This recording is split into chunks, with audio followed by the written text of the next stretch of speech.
So everything that the Iranians are doing in Lebanon vis-a-vis President Trump is working. I say this with a very heavy heart. I love President Trump. I can't even imagine the hellish dystopia we'd be in if Kamala Harris had won. So this is not in any way, people should understand it's not all or nothing. Sure. I'm a big fan of President Trump, and what he's done has been great. However, he is botching this because he still believes that there's something like a deal that can be had with these people, and that's just not the way they operate. Welcome to this episode of Shoulder to Shoulder, a podcast where a pastor and a rabbi get to the heart of issues that matter to people of faith. I'm Pastor Doug Reed here with my friend, Rabbi Pesach Wolicki, and on this episode, we're going to be having a conversation all about Lebanon, its history, and how that's playing out today in the Middle East. Before we jump into our conversation, please like our Facebook page and join our Facebook group, the Shoulder to Shoulder Community, where you can interact with Pesach and me all week long.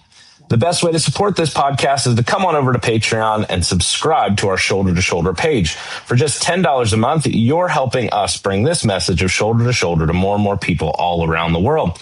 As a thank you for your $10 subscription, you get exclusive access to chapter by chapter Bible study beginning in Genesis chapter 1 from Rabbi Pesach and myself. So go on over to Patreon, subscribe to Shoulder to Shoulder for just $10 a month. We're grateful for our sponsor, Israel 365 News, which is the place for you to go and get your news and information before going to anyone else. Go on over to Israel365news.com to check out some of their articles and be sure to read Rabbi Pesach and my columns. Pesach, each and every week, Israel 365 has incredible initiatives and wonderful products that we support. What are we supporting today? Every day, lies about Israel spread online faster than the truth can catch up. Charlie Kirk saw this problem clearly. And a few months before he was murdered, he had written a letter to Prime Minister Netanyahu outlining some of the things that Israel needs to do to push back against the lies that are told about it in media. And a few months later, he and the team at Israel 365 began building the solution, a solution that Charlie named called the Israel Truth Network. It's a rapid response system delivering clear, accurate, user-friendly content straight to people who can use it. For whatever the lie du jour happens to be about Israel, the Israel Truth Network puts out very concise, clear fact sheets that address the lies, and you can go to the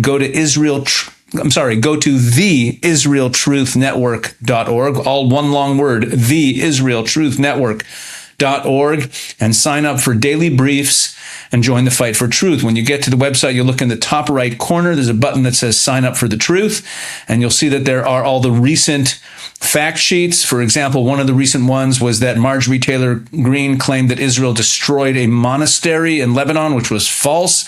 And there's also these spying allegations that have made it through the New York Times and some other outlets, and we address those. And there's also some kind of evergreen topics about foreign aid to Israel and how it works regarding America. The lies about the Israel-Hamas war in Gaza, lies about Israel's treatment of Christians and other religious groups.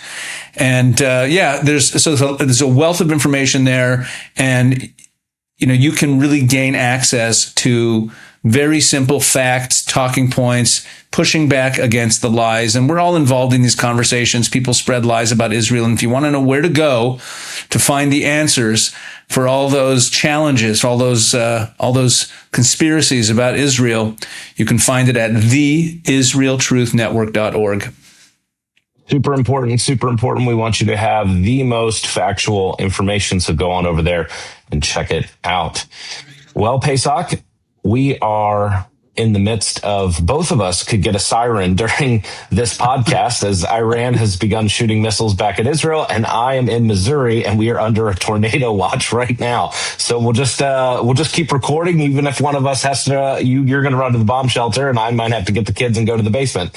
Well, Doug, I got you covered because the studio that I'm in right now is actually in the bomb shelter in this home. So you don't have to go anywhere. I don't have to go anywhere. Whenever you see me with this background, I'm actually in the bomb shelter. I turned it into a studio. It's a great room for a studio. Although, if there is an air raid siren, we'll get interrupted because my wife will barge in here and join us in the bomb shelter. So I'll be careful not to get her on camera.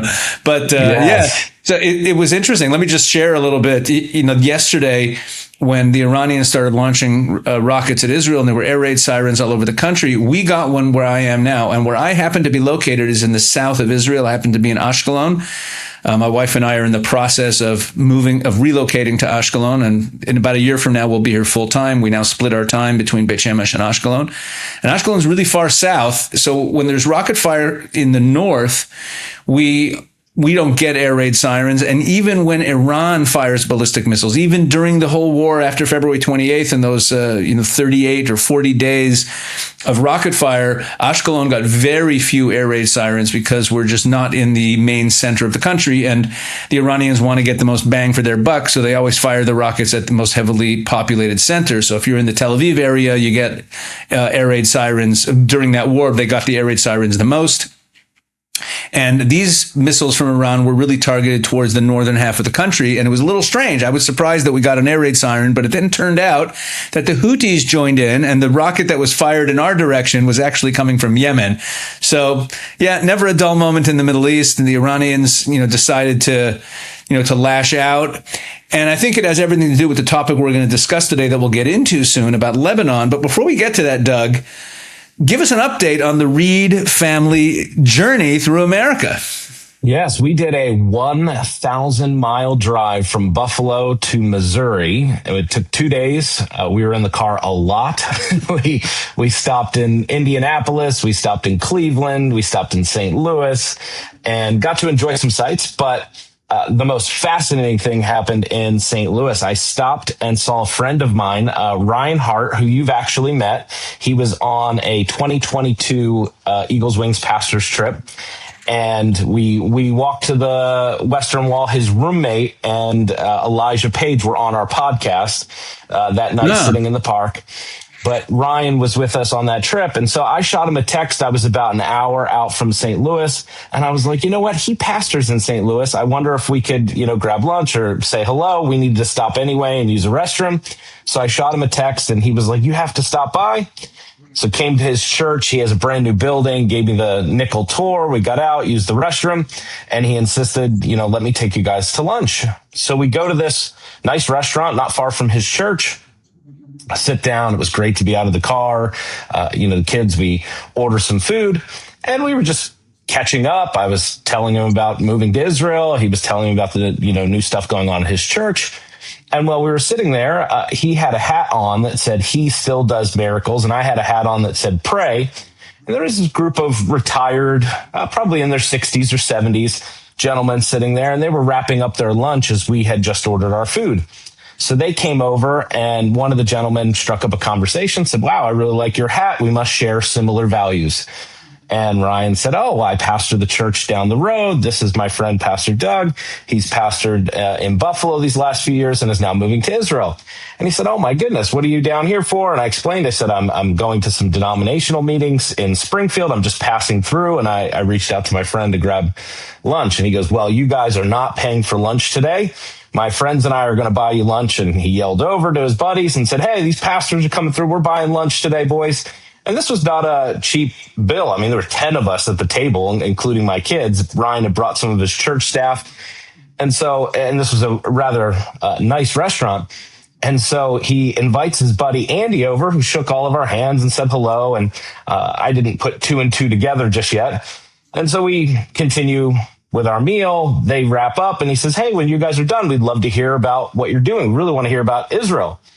And so we come over and we sit down with these guys for, 35, 40 minutes after our meal. They're enamored with the Israel story, asking all kinds of questions, they got into a little bit of geopolitics. We talked a little about Trump and a little about what we thought about Iran and the war and all of that. But it was fascinating because the one guy was Catholic. One guy didn't really go to church, and the others had, you could tell, varying religious backgrounds, but they all were pretty pro-Israel, were pretty interested in the perspective that we had on it. They were asking really great questions. And so we spent about a half hour just discussing Israel and what our family's getting ready to do. And at the end of it, they were like, well, how do we stay in touch? And so we gave them, we had a prayer card that we've developed through the season. So we gave them each a prayer card and they said, sure, we'll pray. And we're getting up to leave. And a couple of the guys had already left. And the gentleman who had initially approached us said, I don't know if you guys recognize this or know this, but I didn't want to say anything while he was here because he doesn't like this. But the guy who bought you lunch is Major League All-Star Andy Van Slyke. And he was very fascinated with your story. And I was like, oh my goodness. So I immediately pull it up on my phone to show my kids and explain who he was, because and then my boys were like, oh, we should have gotten a picture. We should have gotten an autograph. And I was like, I totally would have done that. But his buddy waited for him to leave to tell us who exactly he was. And so Andy Van Slyke enjoyed sitting around with a bunch of his buddies, hearing us talk about Israel, and bought us all lunch. It was incredible. I think he played for the Cardinals and the Phillies and multiple-time All-Star. He played for the Pirates. He played for the Cardinals and the Pirates. This brings me back to my old expertise. Yes. I don't know if a lot of our listeners realize that for much of my life, I was obsessed with baseball and baseball history. And our producer, Scott, and I actually had a podcast called The Baseball Rabbi. You can still find the archives online. It's for very serious baseball fans. So there's still a lot of baseball information in this head of mine. I don't follow baseball anymore. That's a whole other story. But no, he did not play for the Phillies. He played for the St. Louis Cardinals and the Pittsburgh Pirates. I think those are the only two teams he played for. Although he later coached for some other teams. Oh no, let's see. I think at the very end of his career, I'm looking here, he played. When I was a kid, I'm pretty sure he played for Philly one season. I think at the very end of his career. Let's look it up right now real quick and then get to our main topic. We don't want to bore our audience too much with what's going on here, but let's see what it says here. Andy Van Slyke. He was a phenomenal center fielder, and he played for some great, the last really great Pittsburgh Pirate teams of the 1990s and the early part of Barry Bonds' career. He was outstanding. He played a grand total of 63 games for the Phillies in the final season of his career. Kind of at the end of the line, he spent a couple months with the Philadelphia Phillies. Your memory is correct, Doug. My boys were totally excited and wish they could have known who he was when they met him, but it was still a very cool experience, and it was very neat.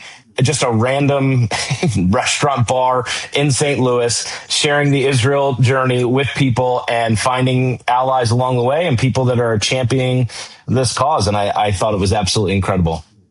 That's really cool. Well, I hope you stay in touch with them and can bring them on a trip to Israel one day. That would be great. I'll have to have a special rabbi join us for that. I'm That's sure right, you'd like that. Absolutely. Very cool. Well, there's lots going on in the world. Obviously, more important than my 1,000-mile journey to Missouri. Iran yesterday. This is Monday the 8th. Iran shot missiles towards Israel, and now Israel has responded, and we're in the midst of wondering what's going on. President Trump has issued a statement asking both sides to knock it off. You've shot your missiles, just relax.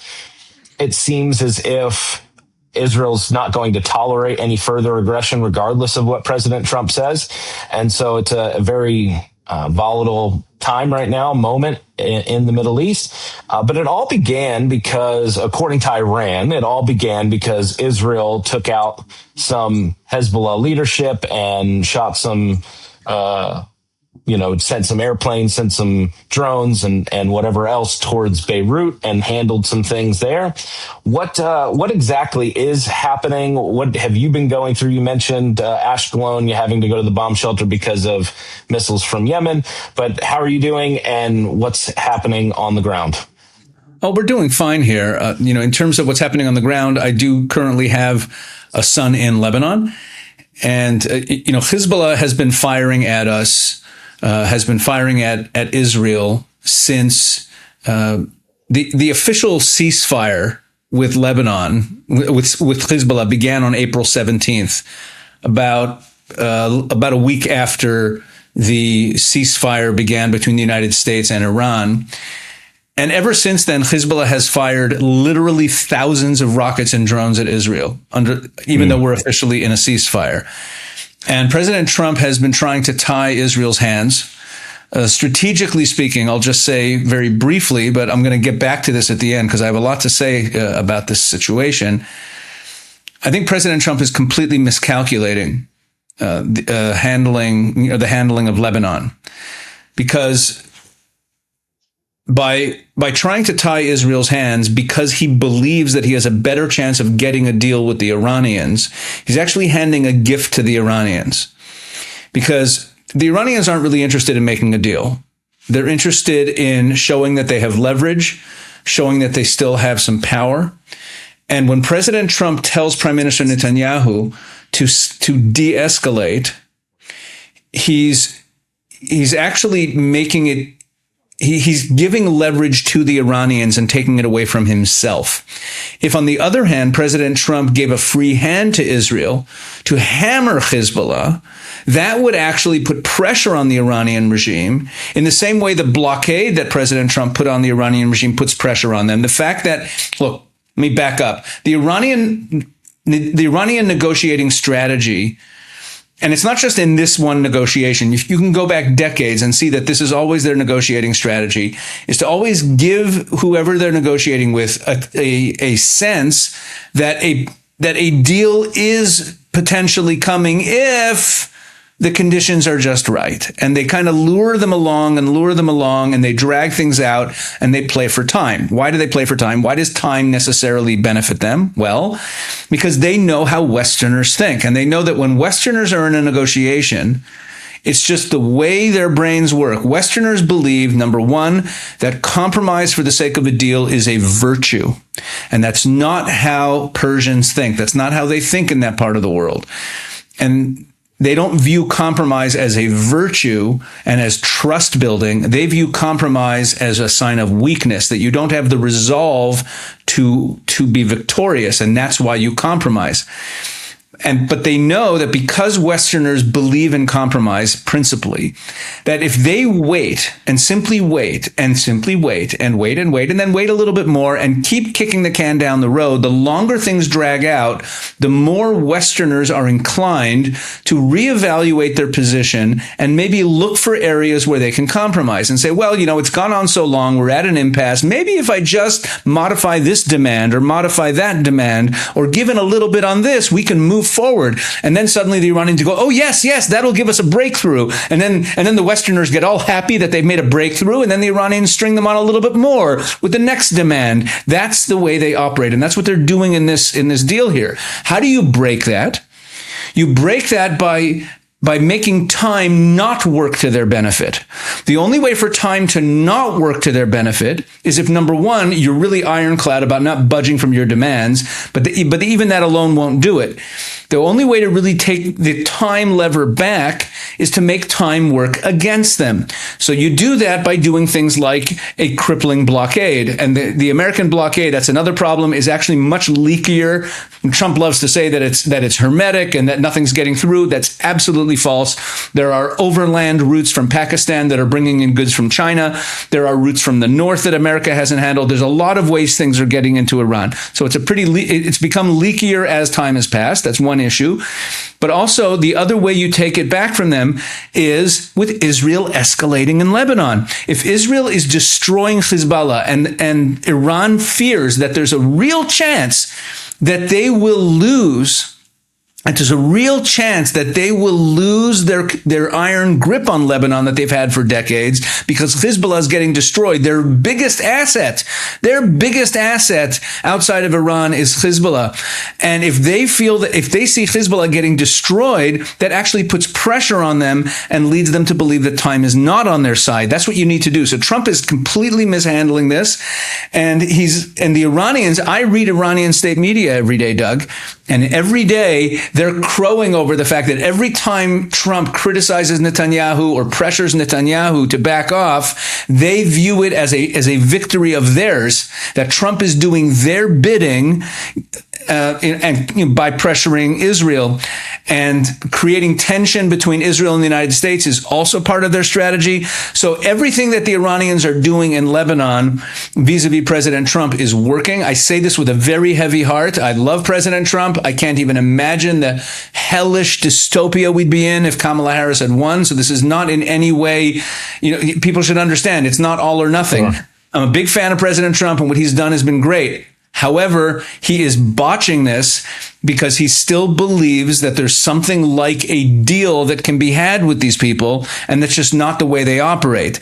Well, I think it's interesting, though, because we've talked about this before. President Trump will say lots of things, and then he ends up doing a lot of the right things eventually. He maybe doesn't get there right away, but he gets there eventually. And I will say, even with some of the initial rhetoric, I read a report just before we hopped on that Israel is coordinating with CENTCOM, and the U.S. obviously either approved or greenlit some of the strikes and attacks that they were going to do. They didn't do them completely in the dark. There was some sort of collaboration. So it's not a full-throated. A lot of what he's saying publicly, I wonder if it's posturing and trying to get the Iranians to the table. And maybe there's something happening behind the scenes, but I don't like the rhetoric, but I understand your point. I'm just pointing out that previously he said a lot of things that eventually he got to the right answer. I agree with you on that. And I continue to fall back on the fact that Trump has said repeatedly that he does not want to leave the regime, the Iranian mullah regime problem for a later president to deal with. And he's going to be very sensitive about his legacy. But at the same time, it is inescapable that he's looking for an off-ramp here and certainly does not want to go back to kinetic action. I'll make a point that I've said in a couple of recent interviews that I did.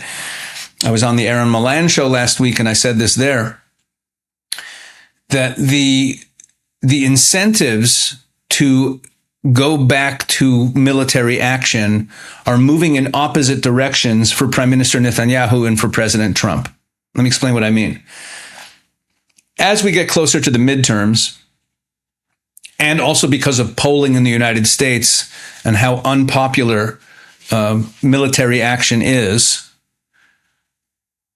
and I have to say, the American electorate seems pretty fickle about Iran. Like, they don't want Iran to have a nuclear weapon, but they don't want to go to war. But they're okay with some strikes, but they don't want it to cost them anything. Like, that's a separate issue. But the fact is that Trump is dealing with a situation where kinetic military activity at this point, and with every day we get closer to the midterms, even more so, is a bad idea for him politically.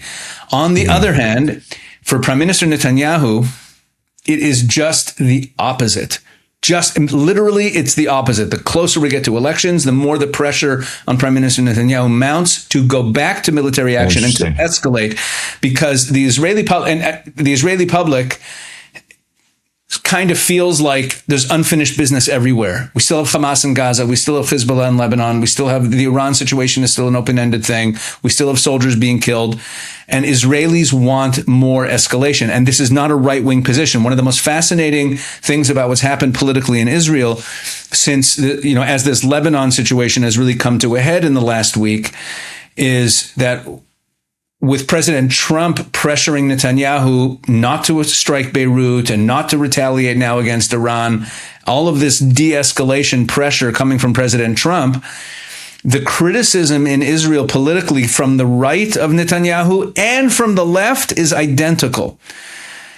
Meaning, even the left-wing political figures are attacking Netanyahu for giving into Trump's demand and not ramping up and not escalating against Hezbollah in the north, meaning they could have had a different criticism. They could criticize Netanyahu by saying, you should never have gone in there to begin with. Why did you antagonize Trump? Meaning they could have had a more kind of like peacenik left-wing type of criticism, but they don't. The criticism's identical, and that's not reflective of their integrity, or that's reflective of where the Israeli people are, that the politicians in Israel know that there's a national consensus that they want more escalation.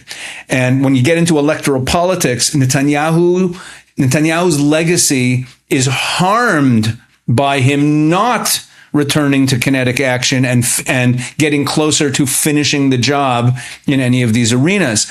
So we have a situation where the gap between President Trump's incentives and Prime Minister Netanyahu's incentives will widen as we get closer to these two elections, because they both have elections coming up in the fall. Correct. Now, this brings us to the whole Lebanon situation that we're dealing with here, and that's really what I wanted to drill down on today, Doug.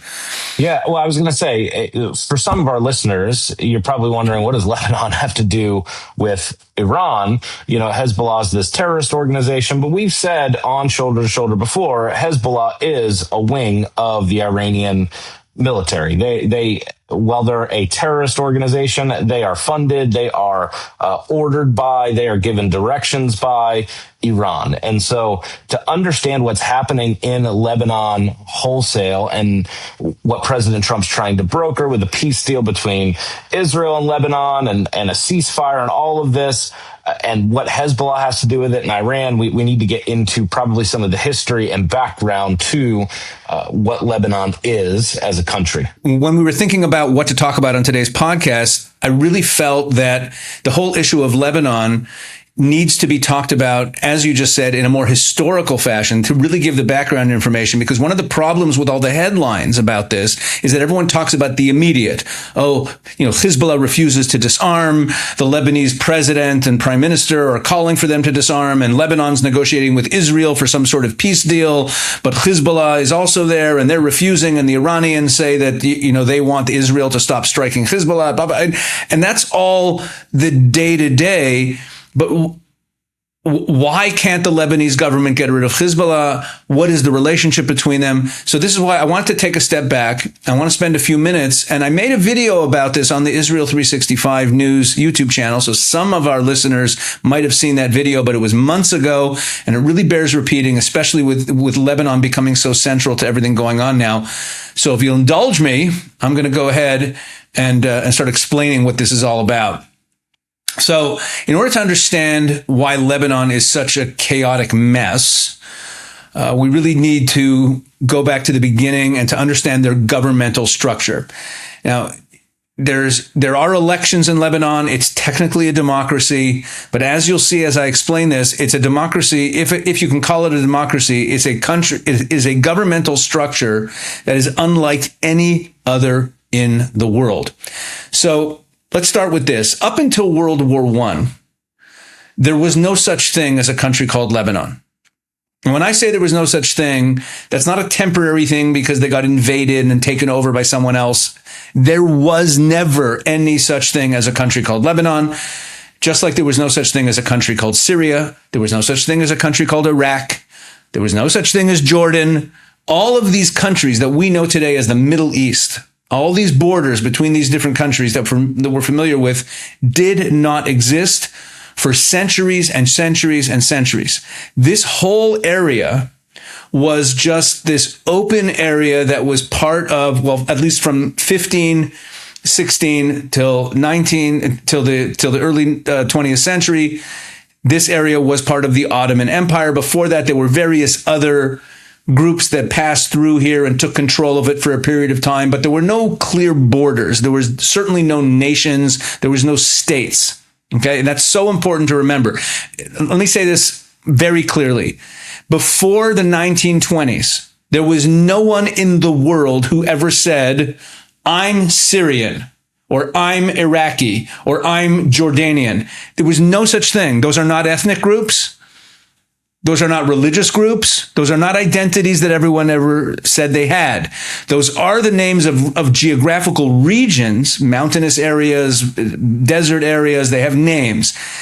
And in the old maps of the Ottoman Empire and the maps that the British were using around the turn of the century, the entire area that today is called Jordan, Israel, Lebanon, Syria, all of that was simply called Southern Syria.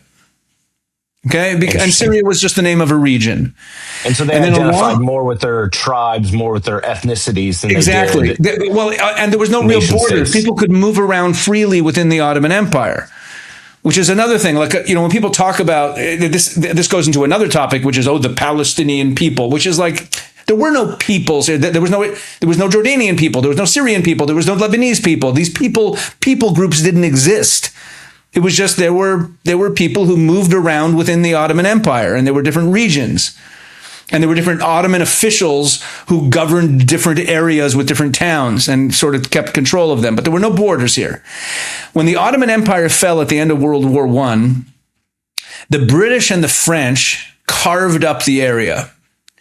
And the British took control of certain portions of it. The French took control of other portions of it. But they basically took out a map, put it on a table, and drew lines. And that's why you have straight lines as some of the borders between these countries. If you look at a map of the Middle East and you look, for example, at the borders of Jordan, it has like right angles in it and long straight lines. That's obviously not a natural border. You look out in the world, you step outside and look at topography, that's obviously not a normal border. That's a border drawn in an office by someone who isn't on the ground at all. And they carved up the area. The reason that the Kurds don't have a state is that when this carving up of the area was happening, the Kurds had so much infighting among themselves that they couldn't decide who was going to represent them. And the French and the British got fed up with them and said, okay, you're out. And that's why there's no Kurdistan, by the way. This is just as a sidebar. This entire area that we know today as the Middle East was just being chopped up. Okay? That's what's happening at a conference called the Sykes-Picot Conference, the Sykes-Picot Agreement. And then there was a later conference. There was a follow-up to it called the San Remo Conference. It was during the 1920s that they were carving up the Ottoman Empire. The French took control of Syria and what we call today Syria and Lebanon, and then they carved it up into states. But here's what happened with Lebanon. There was an area called Lebanon before this within the Ottoman Empire, but it was a much smaller area than what we call today Lebanon. It's an area which is inside Lebanon today called Mount Lebanon. So whenever people use the term Lebanon, like in the Bible, when it talks about Halavanon, the Lebanon, the cedars of Lebanon, it's talking about Mount Lebanon, which is like a little bit east of Beirut. And it's north of what we consider today the southern part of Lebanon. It's a section of Lebanon today. And the reason it had its own identity as an area is that it was almost entirely Christian within the Muslim Ottoman Empire. And the Christians in Mount Lebanon, the Maronite Christians, came to an agreement with the Ottomans that they could govern themselves civilly within the Ottoman Empire. So there was like this Christian enclave in Mount Lebanon of self-governance within the Ottoman Empire. Okay? That's what existed before 1920. When the British and the French started carving up the Ottoman Empire to create these brand new states, they drew a much bigger line to make the border between Lebanon and the British-controlled area to the south of it, which the British called Palestine, and that was a British term. No one else used that term for the place. Everyone else called it Southern Syria. The Arabs called it Southern Syria. Palestine was the British term. Wasn't it Transjordan at one point as well? Transjordan is a name for a piece of Palestine, meaning the area that is today Jordan and Israel was all called Palestine by the British. It was the area that they took control of. And then when they divided that, the other side of the Jordan River, Transjordan, the other side of the Jordan, was the name they gave to the piece of Palestine that they cut off of the west side of the Jordan, and they created two entities. Okay, that's how Jordan got created. Its original name was Transjordan, which simply means the area of Palestine on the other side of the Jordan. And then they dropped the word trans, and it just became Jordan. Okay?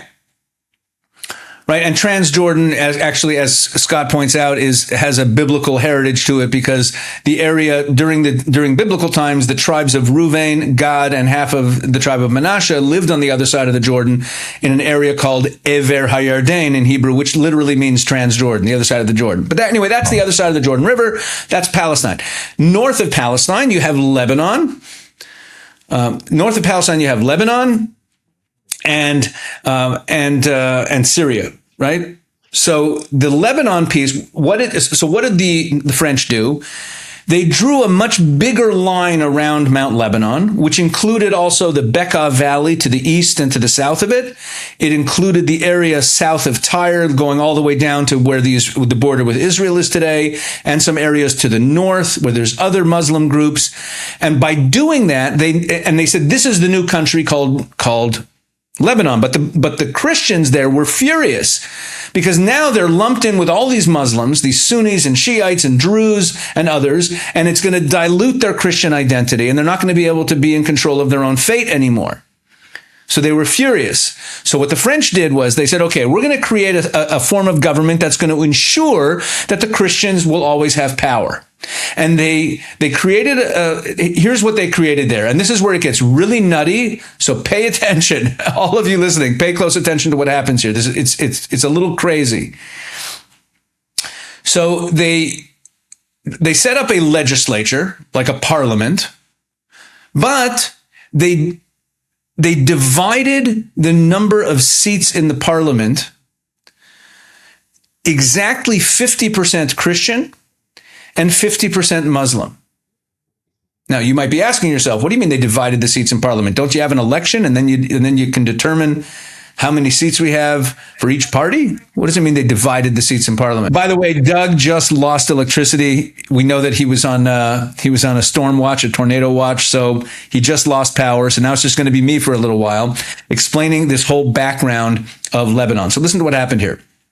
So the French set up a legislature where they fixed the number of seats for Muslims and for Christians. 50% of the seats went to Christians, 50% of the seats went to Muslims, and that cannot change. Meaning, if there's another election, it doesn't matter. The number of Christian seats and the number of Muslim seats stays the same.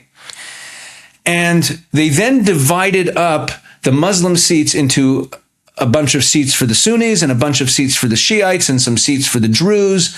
And within the Christian seats, there was a number of different Christian groups, and they each got a set number of seats in the parliament. So the parliament was divided into sects that are religious and ethnic sects, and they each got their predetermined number of seats in this parliament, and it is unchanging. So you might ask yourself, what's the point of an election? And that's a great question. When they have elections, it does not change the composition of the parliament at all. Ever. It can't. It's enshrined in their constitution. Christians will always have exactly 50% of the seats. Muslims will always have exactly 50% of the seats. The percentage that is Sunni will always be the same. The percentage that is Shia will always be the same. That's the way it goes.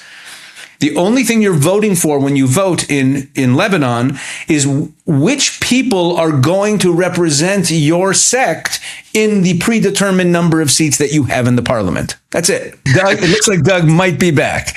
I am back. I have no power, but I'm on my phone. So Doug, I was just explaining to our viewers while you were gone that the strange legislature system in Lebanon, that the French set up a legislature where there's a predetermined number of seats for each religious group, and it cannot change. No matter what happens, the elections do not change the number of seats that each group has. Could you imagine if you had an election in the United States for the Congress, but it was determined in advance that the Republicans would have exactly 50% of the seats, the Democrats would have exactly 50% of the seats, and then you divide it up, I don't know, by ethnicities or religious groups, and everyone had a predetermined number of seats, and it could not ever change. And all you're voting for is who's going to sit in those seats. That's what Lebanon is. And they divided it all up based on a census. The census was done in 1932. This became the structure of the Lebanese government. From 1920, when this was first set up, until 1943, the French were still there and they were still ruling there. They still controlled foreign policy and they controlled international trade. They controlled defense. And then during World War II, the French left. And they basically gave Lebanon its independence. But when the Lebanese became independent, they simply continued with this legislative format. Problem is that the demographics started to change. Muslims started persecuting Christians. More Muslims were moving in. Christians started leaving in droves. Today, where Christians used to be half or even more than half of Lebanon, they're only about 30% of Lebanon, but they still control half the seats. In 1975, a civil war broke out. And this was after the PLO under Yasser Arafat had been banished from Jordan, and they went into Lebanon and they started destroying South Lebanon and using it as a base of operation to attack Israel. Other terrorist groups came in. And these terrorist groups that came into Lebanon started setting up shop, and they had allies in the legislature from their various sects. Hezbollah joined up. They got created in the late 70s, early 80s during the war with Israel, where Israel got dragged into the Lebanese civil war, and it became a war with Israel. Basically, the Lebanese civil war went on from 1975 to 1989. Until 1989, the president of Lebanon had a lot of power. And it was given to him because the French wanted to ensure that Lebanon would remain a Christian country. But as the decades went on and it became increasingly Muslim, but the Christian president, because the president always had to be Christian. That's another thing I forgot to mention. In this system the French set up, the president of Lebanon is always a Christian, a Maronite. The prime minister of Lebanon is always a Sunni Muslim. And the Speaker of the House is always a Shiite Muslim. And that is fixed in their constitution. It cannot change. Think of how undemocratic it's interesting. that is. It's similar to Bethlehem, perhaps, where they have a Christian mayor.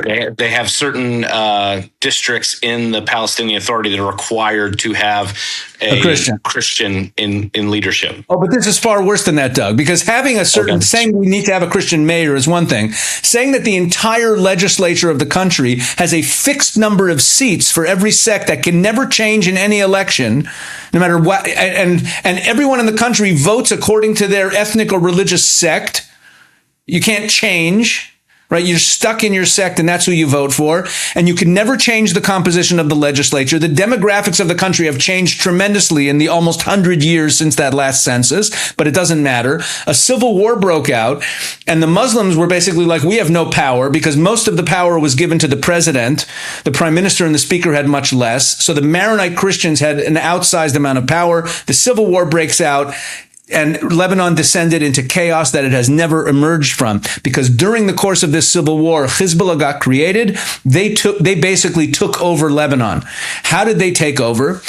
In 1989, at the end of the Lebanese civil war, to end the war, there was lots of different terrorist groups running around Lebanon at the time. There were Palestinian groups, there were Syrian groups, and there was, of course, Iranian-backed groups. There was lots of different factions there. Lebanon had descended into chaos. Christians were fleeing in droves, which meant that their percentages were going even further down, making the fact that the Christian president had most of the power even more absurd. The country was getting more and more dysfunctional. And they all came together and they signed a peace deal to end the Lebanese civil war. This had nothing to do with Israel. This is a peace deal among the Lebanese factions called the Taif Agreement, signed in 1989, brokered by the Saudis. And in the Taif Agreement, they agreed that there's going to be only one military. It's going to be the Lebanese army, and everyone else is going to disarm, except Hezbollah. And literally it says this was part of the Taif Agreement negotiations. It's not written into the text that we have of the Taif Agreement today. It was a side deal, but it was this is open. You can go to the Wikipedia page about the Taif Agreement at the end of the Lebanese Civil War, and you'll see it states it clearly. There was a special exception made for Hezbollah that they can keep their weapons because they're doing the sacred work of attacking the Jewish state. And that's why they were allowed to keep their weapons. So when Naim Qassem, the head of Hezbollah, says to the media, as he does all the time, that we have a legitimate legal right to our weapons and we're not going to lay them down, and which is what he always says, we have a legitimate right to our weapons, he's actually not entirely wrong. There was a real agreement made between all the different factions in Lebanon in 1989 that allowed Hezbollah to have their weapons. Wow. Okay, it's insane. And so you have this country which is governed by this ridiculous system that cannot change. It's constitutional that the Christians have to have half the seats in the parliament. The Christians are only 30% of the population today, but they still have half the seats in the parliament. In the Taif Agreement, they also broke up the powers of the presidency, and they made it more like a government by consensus, so that every group now has veto power over every major decision. So it's always paralysis because no one's really in charge. This is literally how the government is supposed to operate. It is the most dysfunctional government in the world. It's built for dysfunction. So you have a situation where, again, fixed number of seats for every religious and ethnic group, and everyone has to have consensus in order to make any real decision. And in the middle of all that, the government actually made a decision to allow Hezbollah to have weapons, and Hezbollah in turn built up so much weaponry that they took over the country and have now brought all kinds of destruction on Lebanon. So here's the problem. When the president of Lebanon, Joseph Aoun, goes on CNN like he did the other day and talks about Lebanese sovereignty and we're going to make peace with Israel and it's our country and Hezbollah has to leave, it's all very nice words, but he has no power to implement any of this. because Hezbollah is a party in the government. They're part of Lebanon. They're part of the Taif agreement.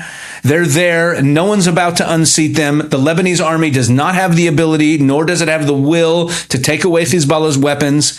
So Israel making a peace deal with Lebanon is just an irrelevant point. It doesn't do anything for anybody because because Israel's not at war with Lebanon. Israel's at war with Hezbollah, but Hezbollah is basically thumbing their nose at whoever is officially the Lebanese government, and there's no way to change the Lebanese government. You'd need everyone to agree. And why would the Shiites, Hezbollah, who are part of the government, why would they ever agree to such a decision? And because the way the constitution in Lebanon is written, you have to have consensus to change anything. It's stuck. And I think one of the big mistakes that Israel's making, and with this I'll end this rant, I think one of the big mistakes Israel's making is that Israel keeps saying what I just said. We're not at war with Lebanon. We have no problem with Lebanon. Our problem's only with Hezbollah. I think what the Israelis should be saying is, look, we want to get rid of Hezbollah. You, Lebanon government, you gave Hezbollah permission to have those weapons to attack us. And therefore, unless you get rid of those weapons, you're responsible for those attacks. And we're going to treat it as though Lebanon attacked us until you officially announce that you have repealed that agreement that part of the Taif agreement. If you make an announcement that it is null and void, call them out on it. I think Israel should do that. Because it's all a big game now. There's this plausible deniability. The Lebanese government can say, we're not attacking you.